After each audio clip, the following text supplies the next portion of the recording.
Hello, you wonderful people, and welcome to another episode of Super-Fanta-Fi. This being a show where we talk about TV shows of the supernatural, fantasy, and or science fictional genre. For today's episode, I'm going to talk about the Lazarus Project, Season 1, Episode 5. A lot of really interesting things went down in this episode, so let's break it down. Well, first and foremost, with everything that kind of goes down in this episode, it makes sense where we start, where we get a little more insight into Archie's past. We go back to 2011, kind of, her in the process of trying to figure out what her future is. I love that guy approaches her, which I was like, is he Lazarus Project or whatever? But it's like, no, turns out he's not. I actually don't remember now. It's been a little while since I saw the episode, whether he was MI5 or MI6. I don't remember which one he was now. But she was even saying 5 or 6, and he's like, excuse me? She's like, MI5 or MI6? Which one are you part of? He's like, the cool one or whatever. But it's like, yeah, he's asking her like, has she ever really thought about her future? And she's like, yeah, of course. I've got this, and this, and list her long list of accomplishments. And it's like, oh, so what are you going to do? And she's like,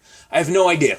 I actually don't know. Despite all that she's thought about what her future is going to be, she doesn't actually know what she wants to do with it. So, but she ended up getting recruited from MI5 or MI6, and 3 years later, she ended up meeting Shiv, which it's so weird to see Shiv kind of smiling and a little jokey. But to be fair, what did Dennis say before? He was like, oh yeah, like kind of saying that Shiv used to be the jokester of the team, which seems so hard to believe, but just showcasing how being a part of this group for so long, like, it seemed, I mean, obviously that was like 2011. That was him like,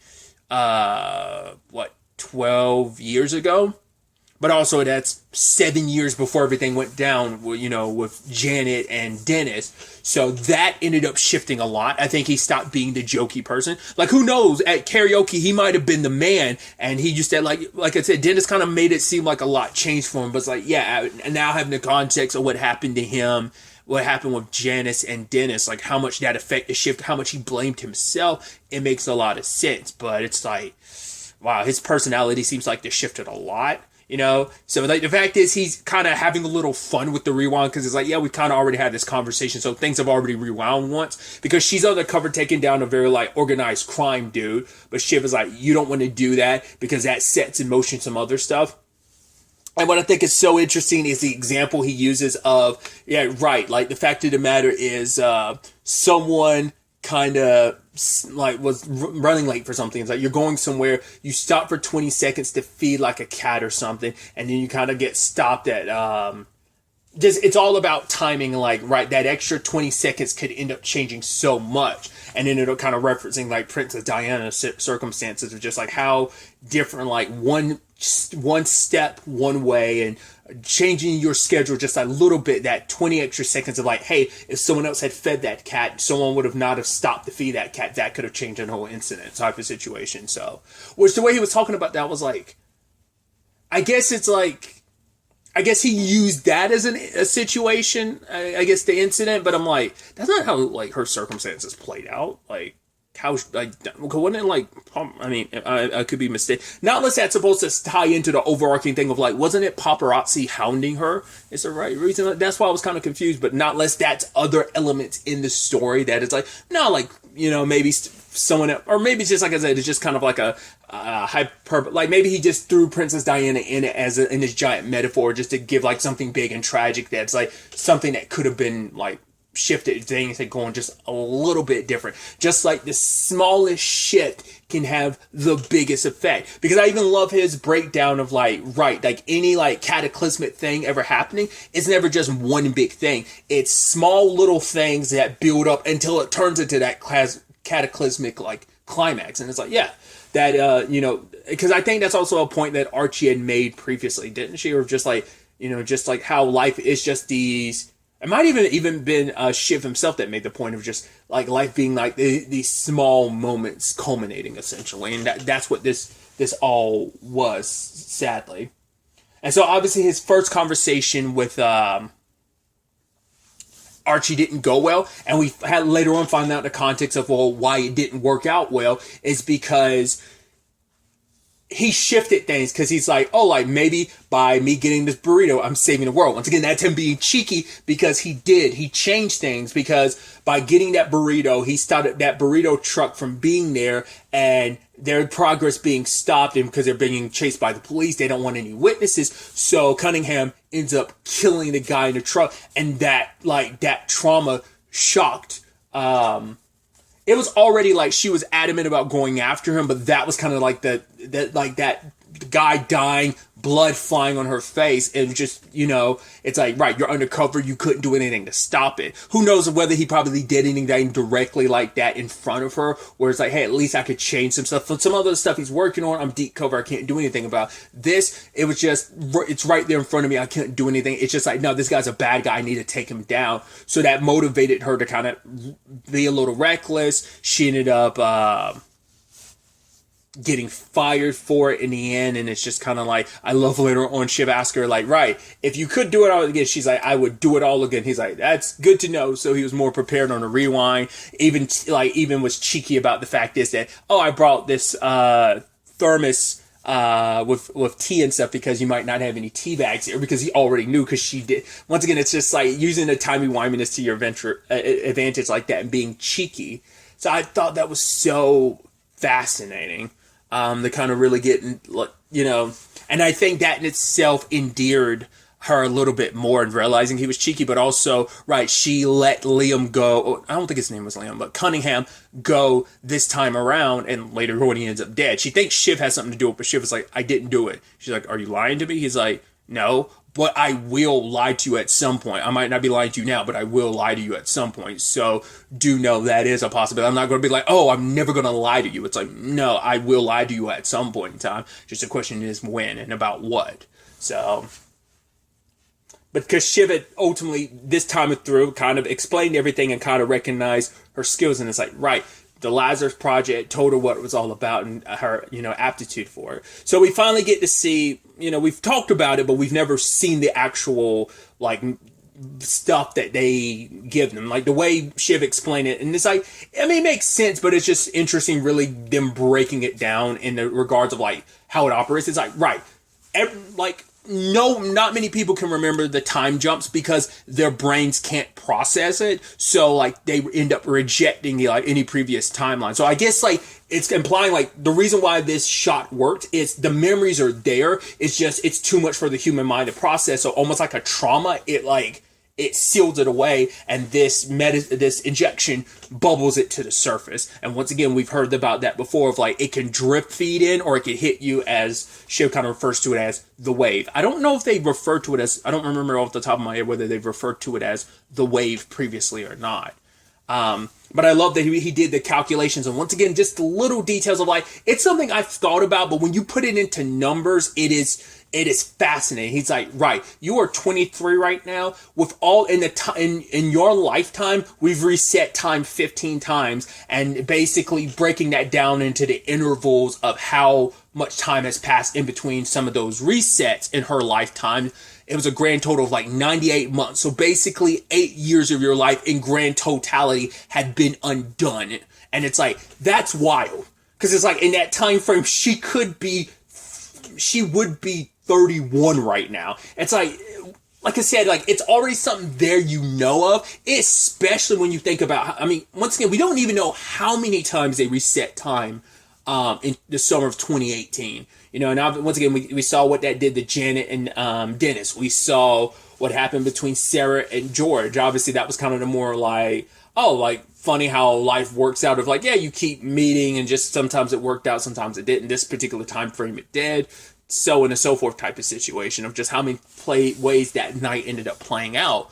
But it is so, just like I said, just putting a numerical value to it, having the data to be we undid a total of 98 months of your life. It's Jesus, that is kind of weird. And especially when you break down the fact is of hey, that's potentially going to hit you like a wave. That's 8 years of experiences in life that you just don't remember. And obviously it's not just like obviously going to be, oh, everything as an adult. It's like, yeah, we saw when the wave hit, she remembered stuff from her childhood. Like she has a habit of chewing on her pen. Well, there's a particular timeline where like it busts in your mouth, and maybe in some shape or form you realize like, hey, I shouldn't do that. So like why that specific memory came forward is because maybe like that's why she has the habit, is because she could never break it. But like she on some level now it's kind of broken in a little bit. She still does it even present day, but she broke it to some extent because there's some previous timeline when she was little where she did, and you know, especially when she got hit with it, when she almost felt, I mean, maybe it's just not even an indicate, maybe it's supposed to just be an indication of that there was a timeline where that happened, and it's just that memory hitting you all at once. Like it's not like, oh, you've never done it in the consecutive timeline you've lived so far. It's like, no, you've done it before, you just haven't you've probably, like, this particular memory came flush, like rushing to the surface because you remember alternate timelines that no longer exist. So it's just, it's fascinating how that culminates. I even love the end of it being her remembering her previous encounter with Shiv, like in the previous timeline, you know, their first time meeting and stuff. So I thought that was kind of interesting. Luckily, that all got resolved on 2 goes, at least that we're aware of. I mean, not unless there ends up being another go after that. But, I mean, it seems like that was kind of resolved in 2 goes. So, and that was Archie's introduction. And once again, that just kind of like made her and Shiv really, really close. So they've known each other since 2014. So they've almost been working together for over 10 years. So we don't know how much of the other squad was like brought in at that point in time. We don't know if, well, because I think wasn't Janet and Rebrov working there for at least 5 years. So they might have been there already at that time before Archie got there, maybe. But like her situation's a little different. Like she already connected with Shiv in that moment. So it's like, right, we have a very like, you brought me into the fold, and like we've always had like a very particular relationship, I think, and dynamic. So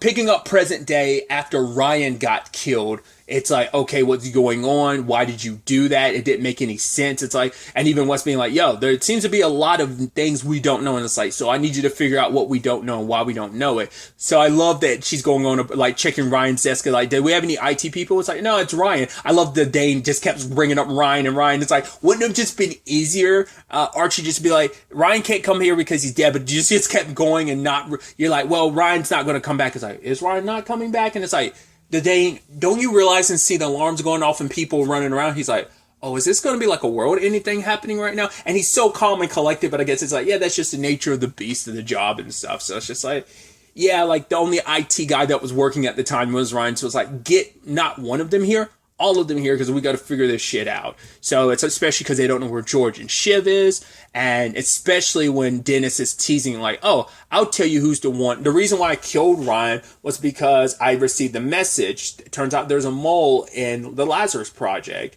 and I'm not going to give you that information for free. You're going to have to like let me go, which Wes is willing to do it because it's like, right, like Dennis is already an issue. Like the fact is, if there's a mole out there with Big Boy already in play, it's like, this could be our opportunity to shut it down. But it's like, yeah, giving what he wants, it does seem a little like, yeah, especially, I mean, she even, because there's even a thing of like, apparently Wes kind of has her code words, ballerina, and it's like, oh, do you still use that or whatever? Well, either, it might have even been Wes or it might have been Archie, but it's like, do you use that anymore? And it's like, no. It's like, why'd you change it? It's like, because you know it, you jackass. That's why would we keep something that you also know?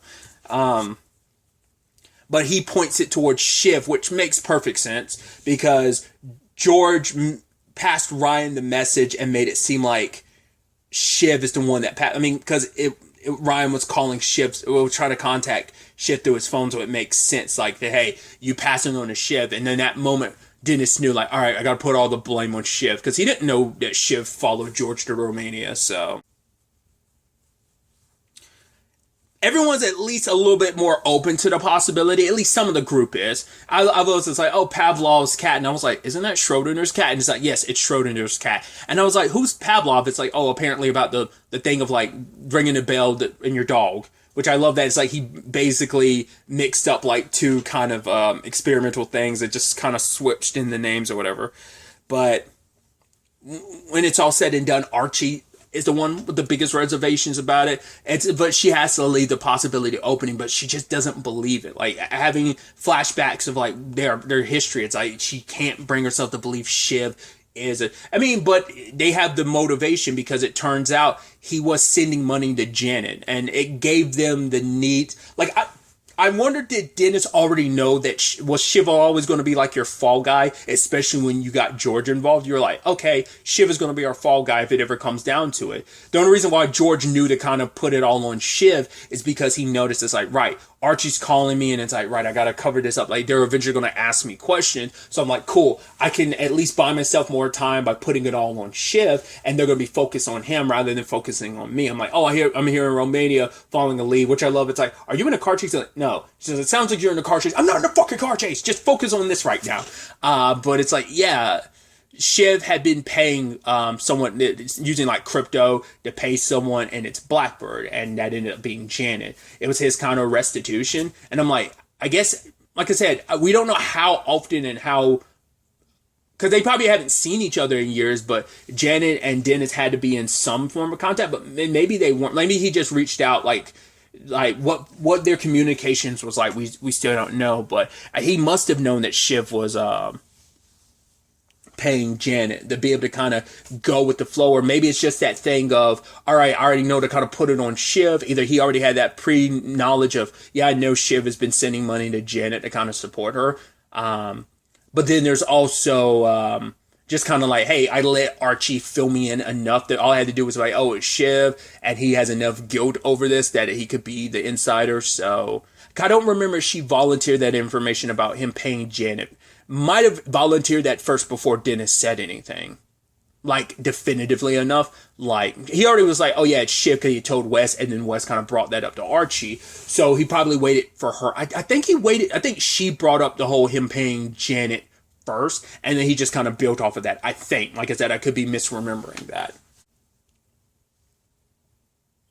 But George in Romania, like, his circumstances kind of get bad, because, hey, you're in a stolen car. It's like, cool. The cop's asking you questions, and you're like, nah, this is my mate's car. It must be a misunderstanding. And it's like, well, you're here in Romania for business? What business?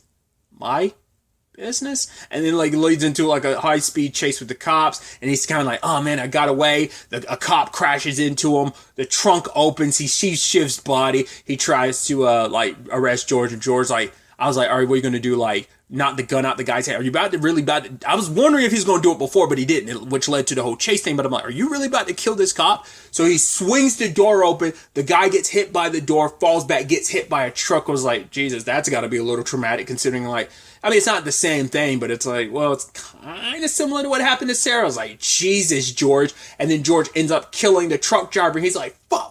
I was like, I brought it up last episode when Ryan died, of like, man, those bodies are starting to stack, George. You just killed Shiv, and now Ryan's dead. And now you ended up killing this cop, and now you also killed the driver. It's like, man, that's 4 bodies. Granted, 3 you dropped personally. 1 was dropped by Dennis, but you're still responsible for that one. So that's kind of like all right, crap, shit, this sucks. Oh, well, I got this mission to go through. I got to see this through. I'm so close. I've already done so much. The only way I can make this right is by undoing all of this. So I'm going to get Sarah back, but I'm also going to bring Shiv back and all these people that I've killed. It's still, the fact is, I killed them, but hey, I at least I can justify it in my head by being like, it's not cool, it's not great that I did this, but I can undo this timeline. So he ends up finding where he was tracking down Big Boy, ends up getting into a tussle with Rudy, which I love that whole sequence, because it a little slapstickish when it's just kind of like, oh, you're both being in pain, and it's like, oh, you motherfucker, like, why'd you do that? And it's like, oh, he's a little wobbly. It's like, yeah, you've got a concussion. He like falls down the stairs, hits his hand. I was like, I hope he's not dead, considering he's the only one that knows where Big Boy is. Turns out he's not with the Lost Glory, which obviously you have. He's like, oh, the reason why I attacked you is because I didn't think you were Lost Glory. He's like, why did you not think it? It's like, oh, because Lost Glory is an Aryan, like about the purity type of group, and you're like, interesting. In retrospect, Lost Glory does feel like it kind of has some Aryan neo-Nazi bullshit associated with it. I mean, you wouldn't fully think of that, but now with the context, you're like, it makes sense that does feel a little neo-Nazi-ish. So, but I love George being like, I love that show can be so cheeky, especially this episode, considering everything. It's kind of like George being like, yeah, no. The group's like changed. Like, we kind of got rid of all that, thought it was stupid. The group's more inclusive now. And Rudy's like, oh, good for you. I'm like, I love that this is a conversation we're having. He's the guy keeping up with like the bomb, whatever. So I guess I wasn't, and how George kind of managed to skate by the conversation because it's like, hey, you owe me half the money. He's like, yeah, but that was when we got eyes on the bomb. And he's like, as we discussed, he's like, the way Rudy was like, oh, as we discussed, I was like,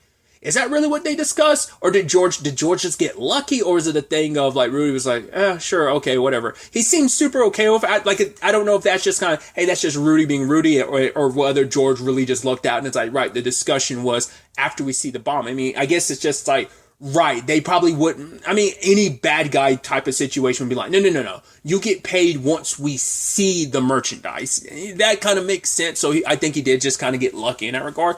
Once again, it probably also doesn't help that Rudy literally is like snapping out of a concussion. I mean, he still suffered a concussion, and then he fell down the stairs, making it worse. So he's not in the best condition. So they end up finding the bomb and seeing it, and George is like, cool. Got the detonator and everything. All right, let's blow it up. It's like, wait, like right here, right now. He's like, oh yeah, sooner the better, because the moment I light this up, like the more I can rewind time and it's all good. But he's like, don't you want to like be in an area that can really be impactful? It's like all you'll wipe out is some farmhouses and stuff out here.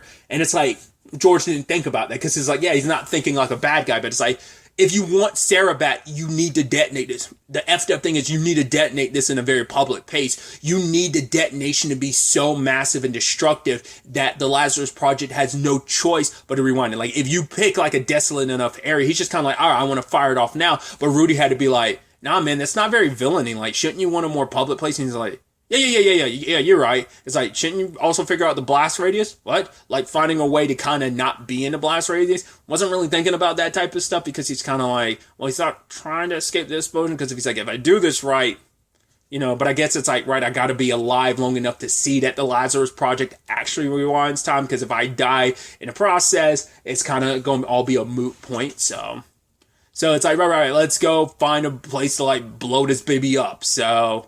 And then as they're driving away, we see someone's lights going on. I'm like, okay. So I'm curious, is that kind of implying that the Archie stuff, like, happened a lot? Well, no, because we saw, like, how it coincided with George, like, when she called him up and everything. So it's like, there's no way they got there that fast. So my other thought was, like, it has to be Janet, right? Wouldn't she be the... Not unless there's still some Lost Glory people, because they all left, so that might have been them showing up here. So there might be some remnants of Lost Glory following them, because enough of them escaped because of George's tipping them off. So that's my only, like I said, my thought immediately was like, it has to be Janet, but maybe it's not. I don't know. Maybe she wants to see this through for Dennis's sake.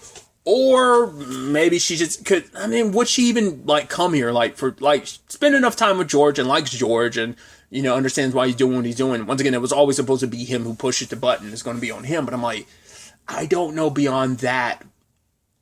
That's what I'm like. It can't be Janet. It must be like someone from real Lost Glory, obviously. So how that all plays out. So now I'm immediately, it's like, okay, so is next episode the detonation? I'm like, is that really going to be a season finale thing? Coming, like, we're kind of so close to the goal that it feels so weird. Once again, we've got like 3 episodes left after this. Would they really like push that long? Like I said, it feels like we gotta like have enough time where it's like, all right, George sets off like I said, it's got to be at the end of an episode. Like, whether it is at the end of the season, whether it's at the end of episode 8, or whether it's like one of these other episodes, but it feels like it's got to be like it's at the end of one episode, and then the next episode or so is going to be you living with like, right, he's got to immediately go on the run because Shiv is going to come after him because Shiv knows the truth. I mean, Archie might end up piecing it together too about George, because her and Dennis had that whole back and forth where he was like, oh yeah, it's always the ones you don't suspect. And she's like, no, this isn't a Agatha Christie novel. It's real life, and it's always the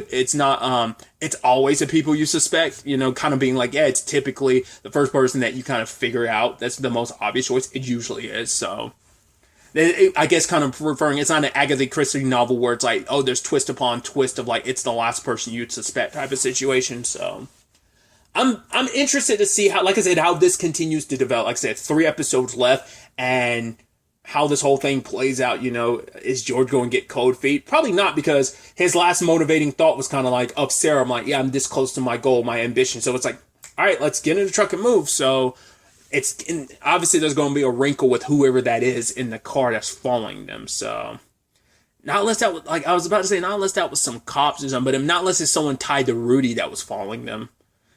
So many possibilities. We'll ultimately have to wait to see how all of this plays out going forward into the next episode.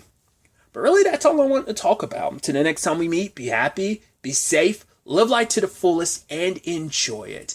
Good day, and goodbye.